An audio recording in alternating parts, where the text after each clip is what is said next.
Good day mga ka-showbiz natin dyan.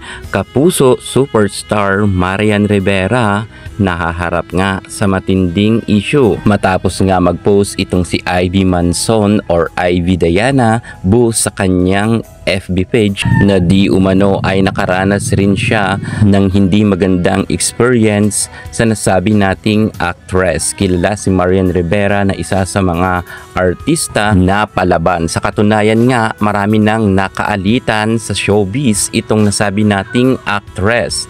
At ayon nga kay Ivy Manson ay hindi rin maganda ang kanyang naranasan kay Marian Rivera. Nang panahon nga ng high school sila at naulit pa nga to ng college na di umano ay hindi talaga maganda ang experience niya kay Marian dahil sinugod nga raw siya nito at binuhusan pa ng soft drinks. Agad naman itong nag-viral dahil nga sa pag-share ng dating kaklase nga ng actress na nagsasabi naman ng ibang netizen na nagpapasikat lang itong si Ivy. Well, meron naman siyang resibo at may katotohanan.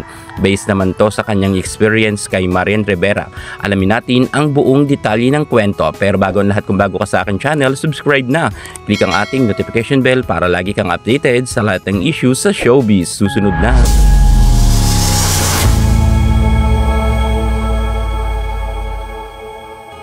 Ivy Manson dating kaklase ni Marian Rivera.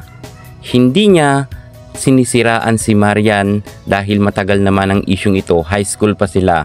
Na-share niya lang to sa kanyang FB page sapagkat si Marian nga ay talagang mala-controversial ang issue sa kanya at simula nga nang mag-guest si Dingdong Dantes at naroon rin itong si Karil, ang kanyang ex, ay dito na nga kumalat ang issue muli at nabuhay nga ang mga dating nakaaway, nakaalitan ng nasabi nating actress. Ivy Manson, ayon nga sa kanya, nag-share lang siya at hindi raw siya nanonood ng telebisyon. Anya sa CP lang siya nag-a-update, kung kaya wala raw talaga siyang kinalaman or update sa mga issue ngayon pagdating sa showbiz. Ito naman raw ay kanyang naranasan ng high school matapos raw na sabunutan siya at buhusan ng soft drinks ng nasabi nating actress. At dahil dyan ay pareho nga raw silang na suspinde ng 1 week at pinaglinis sa kantin at natanggal pa sa pagka-varsity. Anya sabi naman ng nasabi nating si Ivy Manson ay pinatawad niya na itong si Marian Rivera grasya sa nasabi nating ginawa nito. Mahilig lang raw kasi itong si Marian makinig sa mga sabi-sabi or chismis at dahil dyan ay talagang nanunugod raw itong si Marian Rivera.